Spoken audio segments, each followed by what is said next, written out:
पंडित जी को पावत वंचना, वंदना भैया जी, सभी को सादर जय जिनेन्द्र। सादर जय जिनेन्द्र, सादर जय जिनेन्द्र, सादर जय जिनेन्द्र। शुभ आशीर्वाद, शुभ आशीर्वाद, शुभ आशीर्वाद। जय बोलिए अनंत अनंत सिद्ध परमेष्ठी भगवान की जय। जय श्री ओम नमः सिद्धेभ्य, जय श्री ओम नमः सिद्धेभ्य, जय श्री ओम नमः सिद्धेभ्य। नमो अरहंताणं, नमो सिद्धाणं, नमो आयिरीयाणं, नमो उवज्जायाणं, नमो लोये सब्बसाहूणं। हे ज्ञान सागर गुरु मम प्राण प्यारे, हे पूज्य साधु गण से बुध मुख्य न्यारे। शास्त्रानुसार चलते मुझको चलाते, बंदो उन्हें विनय से सिर को झुकाते। वंदितो सब सिद्धे दुवम चल मनोवमं गतिं पत्ते, बोच्छामि समय पाहुड निर्णमो सुध केवली भणिदं। नमः समय साराय स्वानुभूत्या चकासते, चित स्वभावाय भावाय सर्वभावान्तरच्छिदे।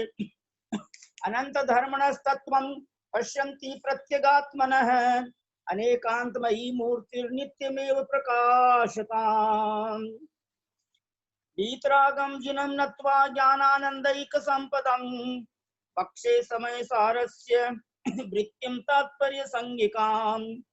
समय सार अधिकार को जी सेतु तुल्य उरधार, हो पाते हैं भव्य जन जी भववारिधि से पार।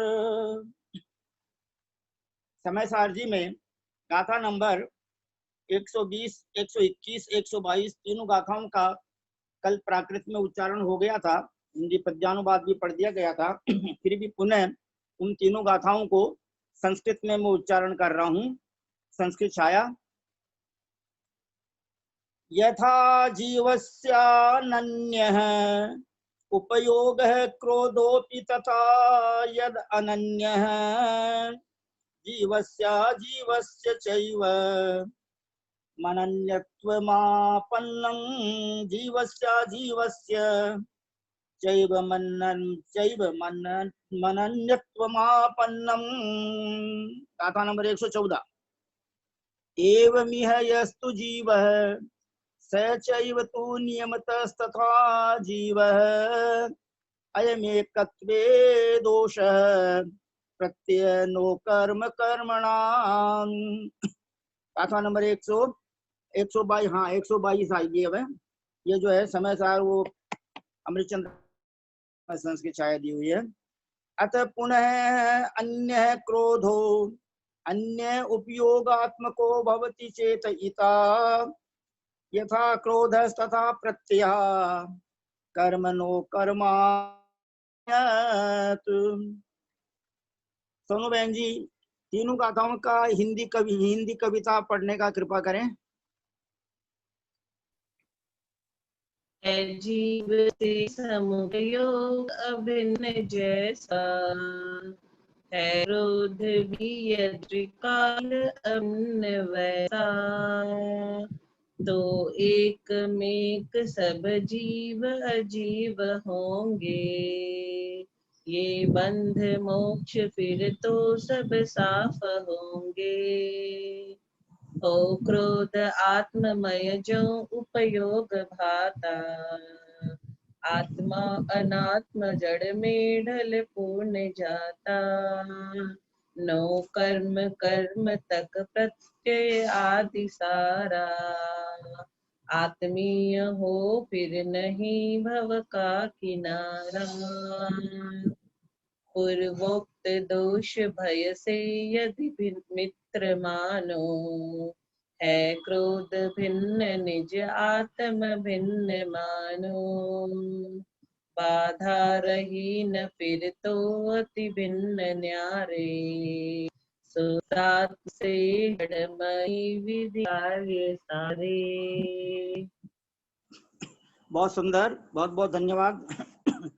गाथा नंबर कल 116, 117, 118, 119 में भी आदरणीय ब्रह्मचारी जी भैया जी साहब ने समझाया था कि देवदत्त और देवदत्ता नाम के पति पत्नी हैं और उनके पुत्र उत्पन्न हुआ। तो जब देवदत्ता अपने पीहर में जाती है, अपने मायके में जाती है, तो लोग कहते हैं कि यह देवदत्ता का पुत्र है। और जब देवदत्ता अपने ससुराल में रहती है, पति के घर में रहती है, तब लोग कहते हैं कि यह देवदत्त का पुत्र है।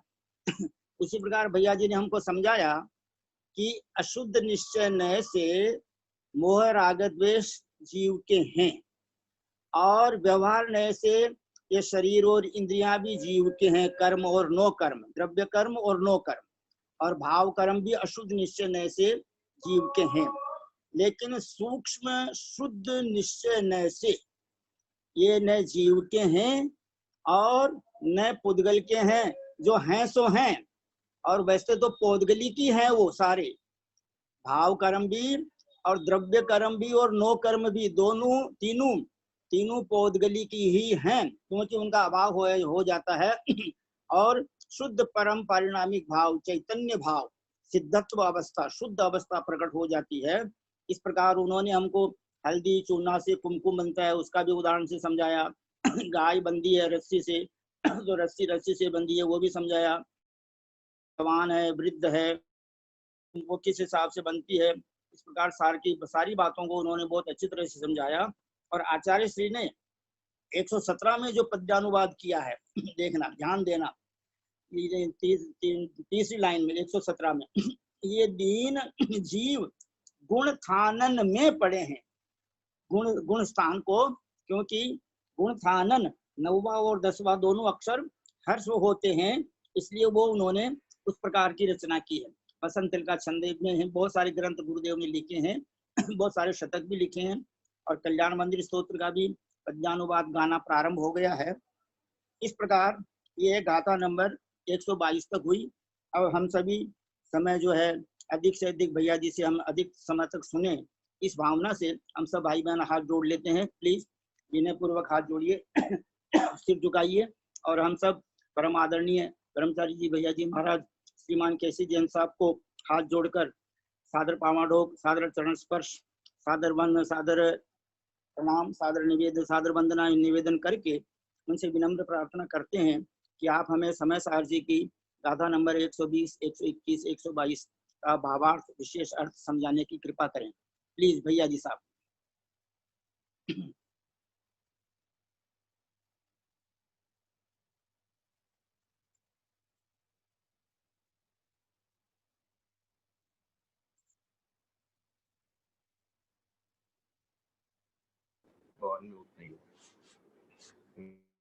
तव सिद्धे दुवमचलम ओवमं गदिम गोच्छामि समय पाहुड़ मिणमु सुध केवली भणियम नमः समय साराय स्वानुभूत्या चकासते चित स्वभावाय भावाय सर्व भावांतरच्छिदे।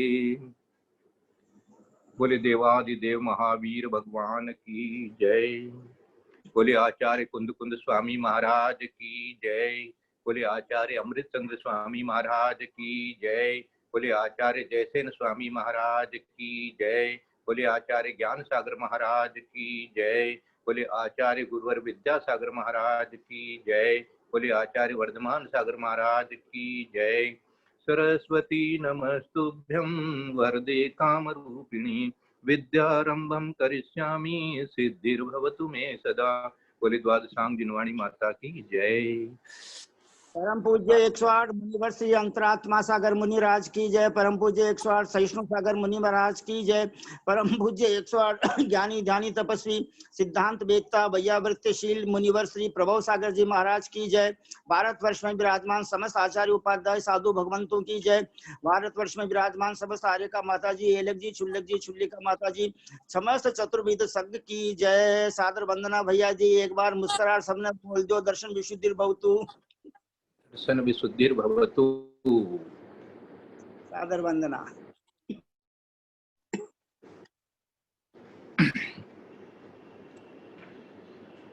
जह मानी जैसे, जीवस्य मानी जीव की,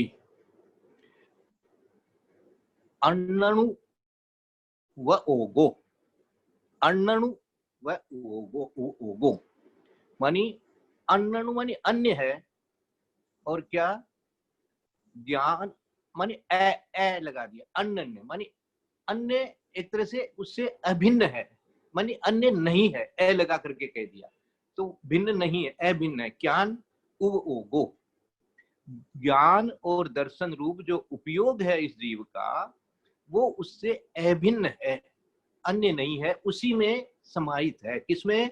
जीव में, वो जीव का है। जह जैसे जीव का ज्ञानोपयोग और दर्शनोपयोग जीव का है, तह उसी प्रकार यदि, उसी प्रत्यय लो, तह मानी उसी प्रकार, जह मानी जैसे तैसे, है ना, ऐसे जैसे तैसे, सीधा सीधी हो गया। जय मानी जैसे, तह मानी उस प्रकार से। यदि, यदि मानी यदि, सरल है? यदि कोहोवी, कोहोवी क्रोध भी, अब ये खाली क्रोध को यहाँ पर इन्होंने अटैक किया है, एक तरह से कहना चाहिए, लेकिन खाली क्रोध ही नहीं है श्रीमान, इसमें सब ले लेना। आपके साथ में जो भी कुछ है, क्या क्या बोला मैं, आपके पास जो भी कुछ है, क्या है आपके पास? ये धन दौलत आपके पास नहीं है, एक क्रोध मान माया लोभ ये आपके पास है, ये साथ चलते रहते हैं। हाँ, घर को उठा करके समय शेखर जी नहीं लेके जाते हैं, घर का सोफा सेट लेके नहीं जाते हैं वहां पर, लेकिन सोफा सेट में रहा है ये भाव जरूर लेके जाते हैं। इसलिए घर में चाबी लगा के जाते हैं और वो चाबी वहां लटकी रहती है कड़कती में। तो इसलिए क्या हो गया, ये आपके पास है, तो ये आपके पास कैसे है और उपयोग आपके पास कैसे है, ये दोनों में अंतर निकालना है आपको। आपके पास उपयोग ये कह रहे हैं कि जह जीवस्य अनुन्नव ओगो, माने उपयोग जो है आपका आत्मा का जो स्वभाव है, लक्षण है, वो तो है ही आपके पास में, लेकिन जैसे वो है, जैसे वो है वैसे ही यदि ये क्रोध आपके पास रहती हो तो क्या हो जाए, जैसे जीव के ज्ञानो दर्शनोपयोग अभिन्न है, मतलब उससे अलग नहीं है, तन्मय है, तह उसी प्रकार क्रोध भी जीव से अभिन्न हो। जीवस्सा जीवस्य ये एवं अनंता अनंत मावन्नम, उसी प्रकार, तो क्या हो जाएगा, इस प्रकार, एवं मन इस प्रकार क्या होगा, इसमें देखो एवं निकालना है ना, 120 में जो एवं अनंतम है ना, क्या आ गया, एवं इसी प्रकार जीवस्सा सा जीवस्य, ये आगे से पहले से ले लेना, जीवस्सा अजीवस्य, जीव में और अजीव में, जीवस्य अजीवस्य, ये जीवस्सा जीवस्य जो दिया ना, तो जीवस्य अजीवस्य, ऐसे इसको संधि कर लेना कि जीव में, जीव का भी और अजीव का भी, जीव और अजीव का अन्यनत्वम आवन्यम प्राप्त हो गया, एक ही चीज हो गए। कैसे एक चीज हो गए कि दर्शनोपयोग ज्ञानपयोग तो जीव करता है, और क्रोध मान माया लोभ जो है वो उद्गल कर्म का कारण से आया है। तो यदि उद्गल जो है वो दर्शनोपयोग ज्ञानोपयोग करने लग जाए, और जीव जो है जैसे उसका उपयोग ज्ञान दर्शन है, वैसे ही क्रोध मान माया लोभ भी उसका उपयोग हो जाए, उसी का हो जाए, उसी में वो रह जाए, उसी का माने जिसको कहते हैं ना स्वभाव, धर्म क्या है, वस्तु स्वभावो, तो क्रोध भी यदि उसका स्वभाव बन जाएगा तो वो वस्तु जो है क्रोध वाली हो जाएगी। तो स्वभाव यदि उसका बन गया, जैसे ज्ञानोपयोग दर्शनोपयोग उसका स्वभाव है, वो हमेशा रहता है, वैसे ही यदि क्रोध मान माया लोभ का भी स्वभाव रह हो जाएगा, तो फिर जीव का स्वभाव दोनों एक हो जाएंगे। फिर तो अजीव में भी ज्ञानोपयोग दर्शनोपयोग होना चाहिए। तो ये यहाँ पर कह दिया इन्होंने बहुत अच्छी तरह से, जीवस्य अजीवस्य ये एवं अनंतम आवरणम, अनंतम आवरणम, आवरणम, आवरणम जो शब्द आया आगे वो अनंतम आवरणम, अनंतम का मतलब हो गया अनन्तत्व, मानी दोनों में कोई फर्क ही नहीं है, अजीव में और जीव में कोई फर्क ही नहीं हो गया, ऐसा प्राप्त हो गया, ऐसा हो जाएगा। माने जीव का भी और अजीव का भी दोनों का एक ही, क्या बोलते हैं, गड्ढम गड्ढा, हाँ गड़बड़ हो जाएगा।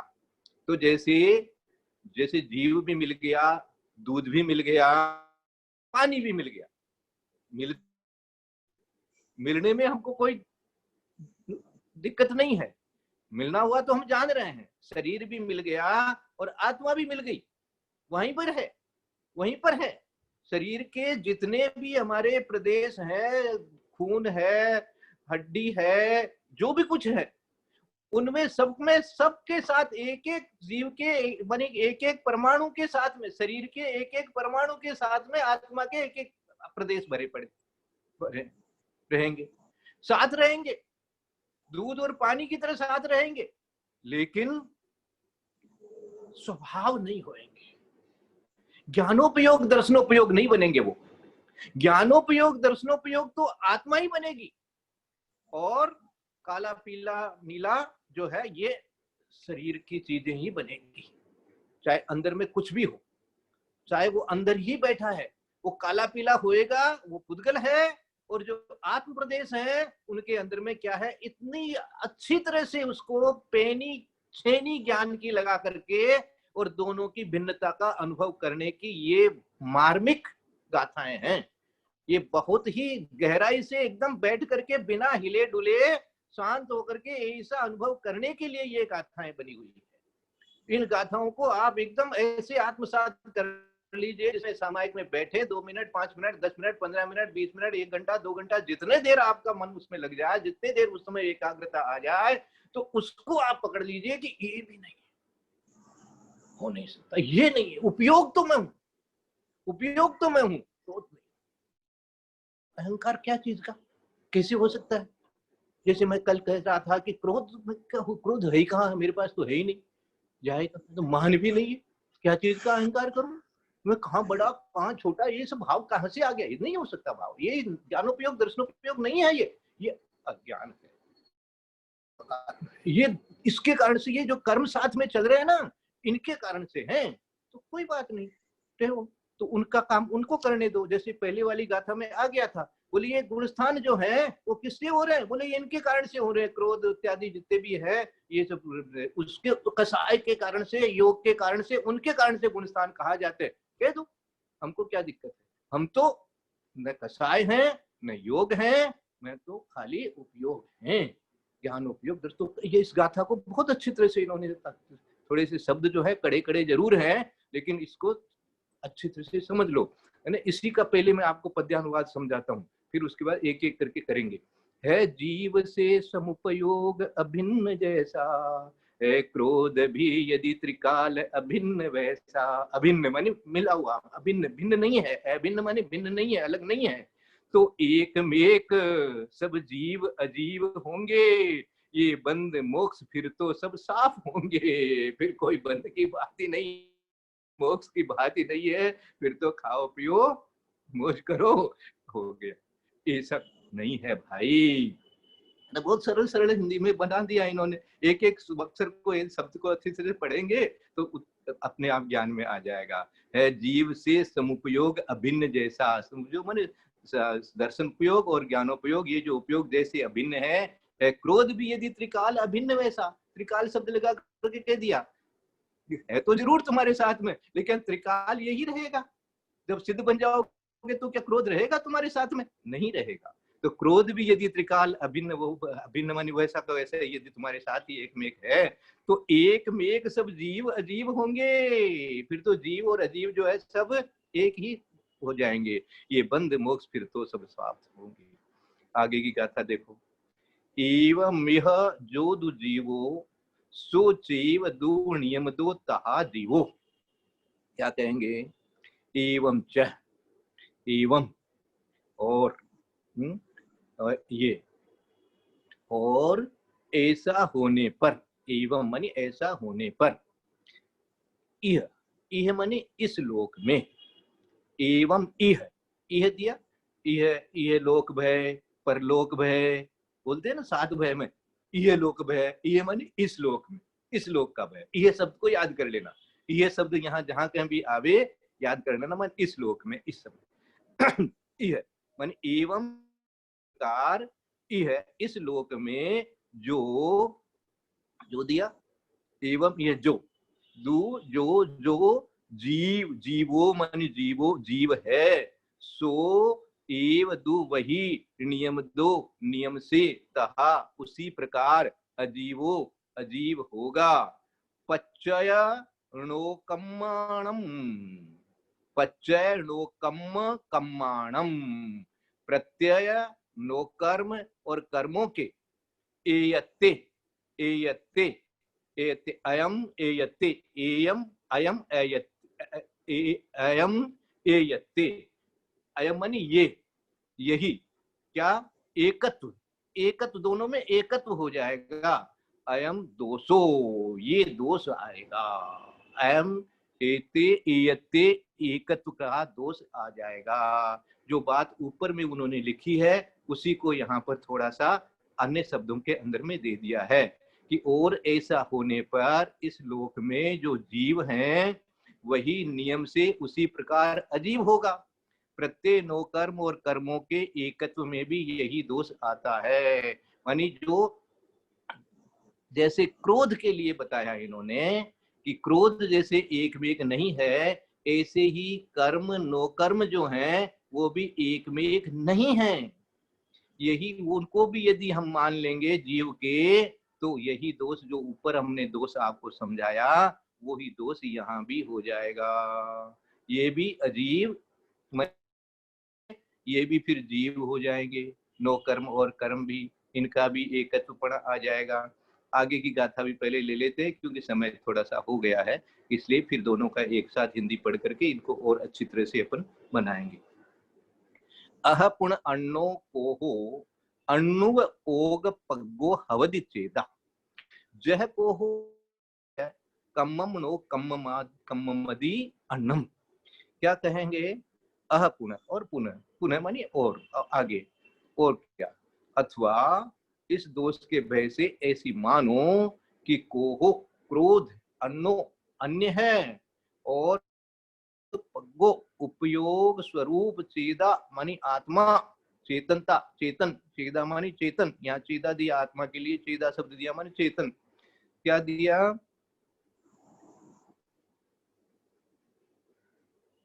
क्रोध अन्य है और उपयोग स्वरूप आत्मा अन्य है। तो जैसे क्रोध अन्य है उसी तरह जो बाकी प्रत्यय है कर्म और वो भी अन्य है।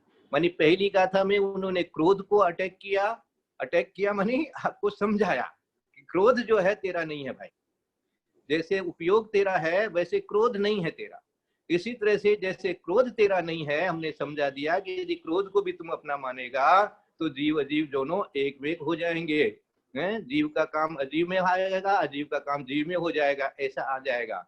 इसी तरह से जो कर्म है, जो ज्ञानावरणादि बाहर के जो नो कर्म शरीर आदि जो आए हुए हैं, ये भी जो है ये भी तेरे नहीं हो सकते। ये भी यदि तेरे मान लिए जाएंगे तो जो दोष हमने क्रोध मान माया लोभ इत्यादि के बारे में तुमको समझाया वही दोष यहाँ भी पड़ेगा।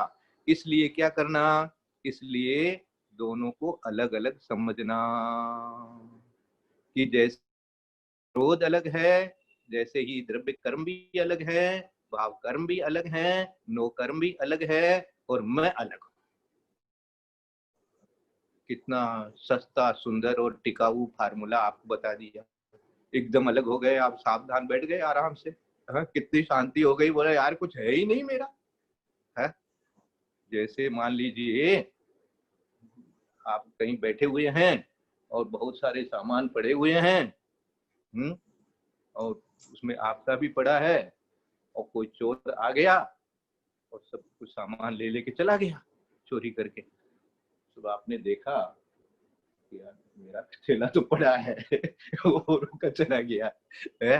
बोले चला गया तो चला गया, मेरा क्या है, मेरा तो गया नहीं। मैं तो और का डर जो है सब खत्म, अब वो चिंता भी खत्म, अब वो है फिक्र भी खत्म। चोर आया था कोई फर्क नहीं है, तो भाई मेरा तो कोई लेके नहीं गया, मेरा तो उपयोग था, दर्शनोपयोग ज्ञानोपयोग वो तो मेरा था, वो तो कोई लेके नहीं जा सकता। और क्रोध मान माया लोभ फर्क चलते रहते हैं, कभी कमती कभी ज्यादा, ये वो ये तो दूसरे हैं, इनको जाने दो, ये दूसरे की चीज है, ये दूसरे की चीज है, ये कोई चली गई जाएगी, जाने दो, छोड़ ही दो, अपनी मानो ही मत पहले ही। आपका मान लीजिए कहीं वो बेइज्जत हो गया, अब बेइज्जत हो यार, इज्जत ही मेरी नहीं है तो बेइज्जत कहां से होंगे हम, है? इज्जत नाम की चीज मेरे ज्ञान में है ही नहीं, मेरे स्वभाव में है ही नहीं, मेरा काम में है ही नहीं, है? तो बेइज्जत किसकी होएगी? इस प्रकार से ऐसा चारों कसायों के लिए मेरे को तो कोई इच्छा थी ही नहीं। लोभ जो है ये इच्छा की बात है, अरे मेरे को तो कोई इच्छा थी ही नहीं भाई, तो ये काम मेरा नहीं हुआ, मेरे को तो इच्छा ही नहीं थी, नहीं हुआ तो भी मेरे क्या फर्क पड़ गया, है ना। बारे में इच्छा के बारे में एक लाइन जो है वो आपको हमेशा याद रखने के लिए दे देता हूं कि जो भगवान के भक्त होते हैं, ये मेरे को किसी अजैन भाई ने सुनाई थी और मुझे बहुत अच्छी लगी, मैंने उसको पकड़ के रख लिया अपने हृदय में, है। हाँ, सबसे शिक्षा मिलती है, देखो ऐसा कुछ नहीं है कि अपने यहाँ सब कुछ भरा है। हाँ, वो बोले जो भगवान का भक्त होता है उसकी सब इच्छाएं पूरी हो जाती है। भगवान की जो भक्ति करता है, भगवान की भक्ति से सब इच्छाएं पूरी हो जाती है उसकी भक्ति से। और जो परम भक्त होता है उसकी सब इच्छाएं मिट जाती हैं। तो हम तो परम भक्त हैं भाई, हमारे पास तो इच्छा है ही नहीं, हमने तो समय सार पढ़ लिया, हम तो अब सीख गए अच्छी तरह से, बोले ये इच्छा करना ही है मेरे पास, तो लोभ कसाय मान कसाय है ही नहीं, मायाचारी करूं तो किससे करूं, किससे मायाचारी करूंगा भाई, मेरे पास तो है ही नहीं मायाचारी करने के लिए, जो है सो है, साफ साफ साफ साफ है। किसी को कहना है तो साफ साफ है, कि सोचना है तो साफ साफ है, करना है तो साफ साफ है, उसमें मुझे क्या है मायाचारी काहे की, मेरा स्वभाव तो है नहीं। आपको लगता है कि मैंने तो झूठ बोल दिया, अरे भाई वो आपको लग रहा है, लेकिन मैं तो, मेरे पास झूठ है ही कहाँ जो मैं बोल दूं, है? झूठ नाम की चीज मेरे पास तो है ही नहीं, टिकती नहीं है वो, क्योंकि माया कसाय है नहीं मेरे स्वभाव में। इस प्रकार का अपने आप को जब बना लेते हैं ना, साधु महाराज ऐसे ही होते हैं श्रीमान, हाँ वो बहुत ज्ञानी होते हैं, अपने आप को रखते हैं, इसीलिए संज्वलन होती है कसाई उनकी, अंतर्मूर्त से ज्यादा नहीं टिकती है। हाँ, वे संज्वलन कैसे हो जाती है, ऐसे ही हो जाती है, जो स्वभाव की ओर बराबर दृष्टि रहती है, छठे से सातवें में कंटिन्यूअस जाते रहते हैं, तो ये इस प्रकार से हो जाता है उनको। आप ये इस तरह से होता है। अब देखो इसमें दूसरे पद में क्या दिया है, हो क्रोध आत्ममय जो उपयोग भाता, आत्मा अनात्म जड़ में ढल पूर्ण जाता, नो कर्म कर्म तक प्रत्यय आदि सारा, आत्मीय हो फिर नहीं भव का किनारा। मान यही आत्मा के स्वभाव हो जाएंगे कर्म नो कर्म ही, तो फिर भव का किनारा कैसे मिलेगा भाई, फिर मोक्ष कैसे होगा, फिर तो इसी में रहना पड़ेगा आपको हमेशा के लिए, यदि इसको आत्मा को मान लोगे। आत्मा अनात्म जड़ में ढल पूर्ण जाता, आत्मा अनात्म हो जाता, जड़ रूप हो जाता फिर, है ना। क्योंकि ये क्रोध इत्यादि होना ये जड़ के कारण से हुआ है, तो जड़ का है भाई, मेरा तो है नहीं। तो तुम यदि क्रोध तुमने किया ऐसा तुम मान लेगा, शुद्ध निश्चय नहीं की बात पहले आपको समझा दिया है, निश्चय नहीं शुद्ध निश्चय नहीं ये सब अच्छे तरह से जान लेना। यहाँ शुद्ध निश्चय नहीं की अपेक्षा से, अपने आत्म को आत्मरूप बनाने की अपेक्षा से ये सारा चिंतन चल रहा है। हाँ, व्यवहार की बात अपनी जगह है ही है, उसको कहीं आप बाधा नहीं दे रहे उसमें। वो क्रोध आत्ममय जो उपयोग भाता, क्रोध यदि आत्ममय हो जाए उपयोग की तरह से, तो आत्मा और अनात्मा जड़ में ढल पूर्ण जाता, आत्मा अनात्मा हो जाता, जड़ हो जाता। नो कर्म आदि सारा आत्मीय हो, मानी जो हमारे कर्म है और नो कर्म है, ये जो प्रत्यय, इनको प्रत्यय नाम दिया है, ये भी आत्मीय हो जाएंगे, आत्मा में हमेशा के लिए रह जाएंगे। इसी का नाम आत्मा कहने लग जाएंगे हम, इन्हीं को आत्मा मान लेंगे, तो क्या हो जाएगा? तो फिर तो रहना ही पड़ेगा, क्योंकि आत्मा का तो नाश होता नहीं है, और आत्मा में जो चीज होगी उसका फिर नाश होगा नहीं, तो इसलिए इनका नाश होगा नहीं, नाश नहीं होगा तो मोक्ष होगा नहीं, तो भव का किनारा कैसे मिलेगा? इसलिए ये दोष आ जाएगा। पूर्वोक्त दोष भय से ये मानो, यदि मित्र मानो, मेरे ख्याल से भिन्न हो जाए। पूर्वोक्त दोष भय से यदि भिन्न मानो, क्रोध भिन्न आगे दे दिया, कोई बात नहीं, तो मित्र ठीक है। क्रोध भिन्न निज आत्म भिन्न मानो, क्रोध भिन्न और निजातम भिन्न, क्रोध भिन्न निजातम भिन्न, क्रोध भिन्न निजातम भिन्न, क्रोध भिन्न निजातम भिन्न, क्रोध भिन्न निजातम भिन्न। रट लो, यही माला फेरना है। एक महाराज आए थे, वर्धमान सागर महाराज जी है, वो भी आचार्य हैं, उधर साउथ में हैं, तो वो यहाँ शिखर जी में आए थे। उनके पास में मुनि महाराज रहते हैं, कोई माता जी वगैरह नहीं रहती है, वो भी बहुत आचार्य श्री के जैसे ही। उन्होंने बताया, बोले इस तरह की माला फेरो, मेरा कोई नहीं है, मैं किसी का नहीं हूँ, मेरा कोई नहीं है, मैं किसी का नहीं हूँ, इसकी माला जपो। तो देखो, क्रोध भिन्न निज आत्म भिन्न मानो, बाधा रही न फिर तो अति भिन्न प्यारे न्यारे, शुद्धात्म से जड़मयी विधि कार्य सारे। और शुद्धात्मा से सारे जितने भी जड़ के कार्य हैं वो अलग हैं, मैं अलग हूँ, मेरा स्वभाव बिल्कुल अलग है। अब देखो, इसका जो अर्थ कल पंडित जी ने पढ़ा था, मैं उन्हीं शब्दों को पढ़ रहा हूँ, इनको आप अच्छी तरह से जितनी बार पढ़ेंगे ना, उतनी बार वैसा करंट लगने लगेगा, वैसा विचार आने लगेगा, वैसा फील होने लगेगा। वैसा फील होने से ही आपकी सच्ची सामायिक होएगी। नमोकार मंत्र की जब माला जपोगे, ऐसा फीलिंग आने लगेगी ना, तो आपको कुछ अद्भुत ही मेरे धर्म तो ये उतरा है मेरे अंदर में आज, ऐसा आपको लगेगा। जिस प्रकार जीव के साथ ज्ञान दर्शनोपयोग की एकता है, उसी प्रकार क्रोधादि भी जीव के साथ एक में हों, तो जीव और अजीव एक बना हो जाएगा। फिर छह द्रव्य की कोई बात ही नहीं रहेगी, सात तत्व की कोई बात ही नहीं रहेगी, फिर तो सब कुछ एक ही है, कोई भेद नहीं रहेगा। क्योंकि जैसा जीव वैसा ही अजीव, दोनों सर्वथा एक। तब ये दोष कि देहादि नो कर्म, ज्ञानावरणादि द्रव्य कर्म तथा मिथ्यात्वादि भाव कर्म के साथ इस जीव की एकता हो जाएगी। और ऐसा यदि हो गया तो इस दोष से बचने के लिए क्या करना चाहिए? ऐसा मानना चाहिए, ऐसा मानना चाहिए, ऐसा मानना चाहिए, ऐसा श्रद्धान करना चाहिए। ये मानने का अर्थ यहाँ श्रद्धान है भैया, हमारी अवस्था में अभी श्रद्धान ही चलेगा। तो श्रद्धान कैसा होगा? ऐसा श्रद्धान रहना चाहिए कि क्रोध अन्य है तथा उपयोगवान आत्मा अन्य है। तो जैसे आत्मा से क्रोध अन्य है, मान अन्य है, माया अन्य है, लोभ अन्य है, मोह अन्य है, भय अन्य है, सब कुछ अन्य है, उसी प्रकार इतर सब प्रत्यय भी तथा नो कर्म और नो कर्म और नो कर्म भी आत्मा से बिल्कुल अलग चीज है, अन्य है, अन्य ही है, अन्य ही है। देखो है? इतना जोर आ गया आचार्य श्री के शब्दों के अंदर में। यहाँ ही लिखने में इनको कोई मानी वो नहीं हुई दिक्कत कि भैया इस अपेक्षा से शांति से विचार करोगे, स्वभाव से देखोगे तो तुमको ही मिल जाएगा। यार इसको सम्यक एकांत कहते हैं। हाँ, और ये सम्यक एकांत कहलाएगा। नहीं तो कोई कहते आपने तो ही कैसे लगा दिया, ऐसा भी है, ऐसा भी, ऐसा बोलना चाहिए। ठीक है भैया, ऐसा बोलना चाहिए, बोलो ना आप, हमको कहाँ आपत्ति है। आपको वो सूट करता है तो अच्छी तरह से बोलो, वो भी है ये भी हम भी जानते हैं, व्यवहार से वो भी है, लेकिन अब हम क्या कर रहे हैं, व्यवहार से तो है, ये तो जान रहे हैं, इसमें क्या बताएं हम किसी को।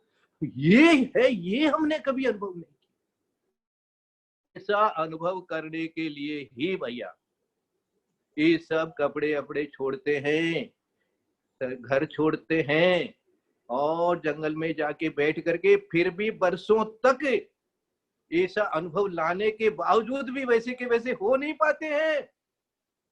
सोचो सोचो, आप और हम घर में बैठे बैठे कैसे हो जाएंगे। लेकिन श्रद्धान सही बना रहेगा, श्रद्धान सही बना रहेगा तो अवश्य होगा एक न एक दिन। सम्यक दर्शन जो है मूल है, वो जड़ बन जाएगी, जड़ सही हो जाएगी हमारी, तो जड़ जो है कोई ना कोई दिन जो है पेड़ को हरा भरा कर देगी, फल मिल जाएगा। तो यहाँ ये कह दिया, यहाँ आत्मा के नहीं है। देखो, इसलिए एकदम अच्छी तरह जान लेना कि ये तो अन्य है, अन्य है तो मुझे छोड़ने ही है। बस यहाँ तो ये श्रद्धान कर लेना, जैसे ये श्रद्धान होवे वैसे उस श्रद्धान को अब चारित्र में ढालना कि जब अन्य है ही, जब अन्य है ही तो फिर छूट जाए तो अच्छी बात है ना। रखने की जरूरत क्या है अपने पास में, जितने रखोगे उतना ही तकलीफ पाओगे ना। इसलिए छोड़ो भाई, क्रोध छोड़ो, मान छोड़ो, माया छोड़ो, लोभ छोड़ो, कुछ नहीं है, ये छोड़ो। इसी को त्याग कहते हैं। त्याग जो है ना वो दोनों तरह का बताया गया है, इसीलिए कि निश्चय से तो राग द्वेष निर्वारे और बाहर से ये सब करे, ये इसलिए बताया त्याग। त्याग को धर्म कहा, वो किस लिए कहा, इसलिए कहा कि जो जीव को इस प्रकार का जब श्रद्धान हो जाता है कि ये मेरे नहीं है, तो उनका वो त्याग करता है, भावों से त्याग करता है। जैसे भावों से उसने अपना मान रखा था, वैसे ही भावों से उसका त्याग भी कर देता है। देखो, अपना मानना भी तो भाव ही है और अपना नहीं मानना भी तो भाव ही है ना। जैसे किसी की शादी होती है और फिर डाइवोर्स हो जाता है मान लो, तो उसको अपना नहीं मान रहे हैं अब, तो ये डाइवोर्स कर लो, आपने तो इसको अपना मान रखा था, अब छोड़ दो। वो भी ठीक है भैया, हटाओ यार, तुम जानो, तुम्हारा काम जाने, कहाँ जाओगे, किसके पास जाओगे, मुझे कोई मतलब नहीं है भैया। तुम पुद्गल परमाणु हो, वो पुद्गल परमाणु जैसे रमना है वैसे रमो, मैं अपने में रमूंगा।